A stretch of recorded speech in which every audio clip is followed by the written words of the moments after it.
ऊर्ध्व बाहु लोक माने समस्त उत्तोलित हो सतृष्ट नयन चाही रही से महाप्रभुंकर भुवन मोहन लीला को दुईटे कथा को मिसाई दर्शक बंधु मु कहि मोर श्रद्धेय सुशांत बाबूंकर प्रश्नर उत्तर ता भीतर रहिबो एवं आपण माने से भाव को मध्य सुनिबे कहले भुवन मोहन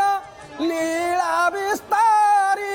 भुवन विदित कीर्ति संचारी भाव विनोदिया भक्त वत्सल भुवन मोहन लीला संचारी भुवन विदित कीर्ति विस्तारी भाव विनोदिया भक्त वत्सल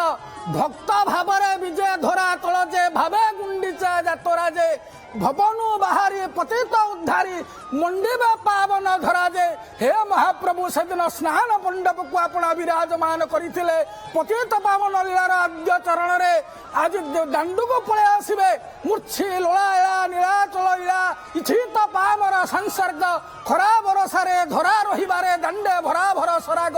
ग्रंथ कृतार उद्धार से दया सकट चकाचक्षु चका बाहु दंडालक धरी प्रकटंते धपट धन्य धन्य तमे इटामटी मुथामणि उत्कल घंट जदुमणि घंट वड़िया पद ये घंटुआ घंटुआंक घोषारे निनादित करी दंड को जतबेले विजय करिबा महाप्रभु सही बड़दंड सही आषाढ़ुआ दियंकु आपण घंट बाड़िया पदटे शुणई देले कहले मूर्छी लोला नीलाचल लीला ऐश्वर्य लीला को त्याग करी आपण माधुर्य लीला करने को वृंदावन कही कही कहती मथुरार स्मारक मध्य ये द्वारिका परि ऐश्वर्य भूमन को त्याग करी आपण वृंदावन मथुरा स्वरूप सही गुंडीचा मंदिर को जीवा हड़प्पा मंडल को जीवा नीलाद्रि मंडल को त्याग करिवे ये हूँ नीलाद्रि मंडल सी हूँ हड़प्पा मंडल मझिरे बड़ शंख भाग करुचे श्रद्धा देवी नाम रे नामित होइतिबा श्रद्धा बाली दर्शक बंधु एटे कहबा को टिके कहिले प्रयोज्य हबो आपण देखिबा श्रद्धा बाली रु एपटु को होचे बड़दंड सेपटु को होचे श्रद्धा बाली गुंटा को हड़प्पा मंडल कहा जाए आपण देखुचंती से नील चक्र को आहा चक्रं दृष्ट हरे दुरात प्रासाद परिसस्थितं सहसा मुच्यते पाप नरभक्त्या प्रणोम्यत हे चक्रराज हे चक्र चूड़ामणि आपण होचन चूड़ामणि दैवाक वशतः जदि कौन कारण भोग मारा हो जाए आपको सर्पामणि बोली कह जाए छटा मणि जगन्नाथ संस्कृति अच्छी सर्पामणि ये सर्पामणि देखा आज गुंडीचा यात्रा बहुत थर हम महाप्रभु रथारूढ़ थिला पंक्ति भोग देला बेले टेकीदेवे सेवायत माने से चकाचक्षु पाखे निवेदित हम जो नेत्रोत्सवाजी होती आज महाप्रभु से भुवन मंगलाख्यं भजे ये भुवन मंगलाख्यं को दर्शन न कले कौन जीवन में सार्थकता अर्जन करेंगे आपण तेणु ये भुवन मंगलाख्यं भजे अक्ष बोले आखि दर्शक बंधु ये भुवन मंगलाख्य ये त्रिभुवन मंगल जे भवन बाहरी पतित उद्धारी मंडिबे पावन धरा जे एटी गोटिया कथा सुंदर भाव में पचारि आपण देखिए एकादशी दिन विवाह सरला द्वादशी दिन जो गुआली उत्सव बोली कह जाए चंपक द्वादशी राजनगर वंदापना पर पंचुराशी वंदापना जमेश्वर पाखे हेले जी प्रभुंकर हिसाब रक्षक एवं चतुर्दशी दिन गंठाला पड़ी लज्जाम है महाप्रभु अर्धरात्रि पड़े आसिल तुम्हें हे भक्त कंगाल भक्त विनोदिया हे भाव विनोदिया हे भक्त वत्सल हे भाव विनोदिया भक्तर वशीभूत ठाकुर भक्ति रे आपण भक्ति प्रिय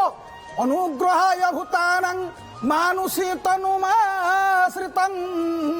भजते तदृशी क्रीड़ा जाश्रुत्वा तत्परो भवेत् अनुग्रहाय भूतानं आपण देखुचंत बड़ा दंड लोकारण्य हवाकू वर्तमान बड़दंड लोकारण्य हवाकू वर्तमान लगिलानी सही प्रकार प्रस्तुति पर्व आसिलानी एपटे देखुचंत चक्रराज उड़ुची पतित पावन बाना अरे आज आज रक्तिम वर्णर बाना उड़ुची आपण देखिबे यार ना अनेक ना यार ना होची बड़ पादुकाख्या बाना यार ना होची पतित पावन बाना यार ना होची समदर्शी पताका यार ना होची शरण पंजर बाना ये बानार मध्य अनेक नाम अच्छी ये बाना पताका अंचल चंचल डाके पापिंकी ओबा ये नील नगर को आस भल करिबा पताका अंचल चंचल डाके पापिंकी ओबा डाके नील चक्र नेत्र हस्तोली बेनी हस्त आस आस पापी जने करवा मुकत हाथ ठारिकी नीलचक्र भाना डाकुची हे पापी माने आस आस ये परा पाप छड़ा पूरे के कर बास पास कुडा कंते आस पितवास ये पितवास अन्य नुहति आप देखिए पहंडी विजय आज जो सुदर्शन विजय करेंगे ये प्रभुंर चतुर्थ स्वरूप तेणु जिते भोग मारा हो जाए ये पतित पावन ये नीलचक्र को जिते सर्पामण हिले सेवायत मैंने टेकी दिखती से प्रसाद हो जाए पचारि जन्मदिन को जन्मवेदी के कहीं जी अच्छा प्रभु कौन जन्म हुंती जी अजन्मा अजोपि सन्नबे आत्मा भूतानं ईश्वर सन प्रकृति स्वमधिष्ठाय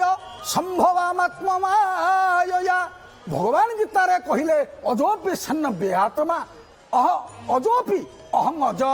मुझे अज न जायती अज मोर जन्म नहीं अजोपि सन्नबे आत्मा पुणी अभयात्मा भूतानं ईश्वर सन मु पुणी सकल भूत मानकर ईश्वर जी सकल भूतंकर ईश्वर जी अभय जी अज प्रकृति समधिष्ठाय कि विरुद्ध कि व्यतिक्रम रोचे देखु अद्वैय तत्व ये तत्व को बुझिले ही मुक्ति मिले कहले प्रकृति समधिष्ठाय मु प्रकृति के नियंत्रण रे वशीभूत करी संभवात्ममायया मु निज माया बल संभव हुए जो से भगवत गीतार आ गोटे श्लोक कहले दैवी हेसा गुणमयी मम माया दुरातया मामेवं च प्रपद्यन्ते एतं मायन्तरन्तिते दैवी एसन जो अभय कहले मु हूँ अभय मो माया मध्य अभय दैवी ऐसा गुणमयी ही ऐसा गुणमयी मम माया दुरतया मोर माया बोली कहीदेले ये मुक्तिर बाट फिटाई सुशांत बाबू कहले मोर माया ये मायाटा मोर किंतु दूरतया मो अधीन नहीं आपड़ देखिए जो सुभद्रा आज आसवे एकानंसा कार अंश से नुहति किंतु भगवान को इच्छा को से इच्छा शक्ति सी क्रिया इच्छा शक्ति एवं सुदर्शन होती क्रिया शक्ति रुंधा हे एपटे देखुं संभवात्ममायया तेणु मु निजर माया बल जन्म हुए दैवी हेसा गुणमयी मम माया दूरतया मामेवं च प्रपद्यन्ते मते जे स्मरण करे माया में तंग तरंती ते तरंती तंग मायंग यही मायारू सही माने तरी जानती आप देखुं शुक्लाश्व ये शुक्लाश्व हूँ नंदी घोषार थरा शुक्लाश्व शैव सुग्रीव मेघ पुष्प बलाहक आपको कहीं कहीं कहते शंख हरिद्वास बोली ना ये संस्कृत भागवत देखिए जहाँ कहवा शास्त्र अनुसार कहवा।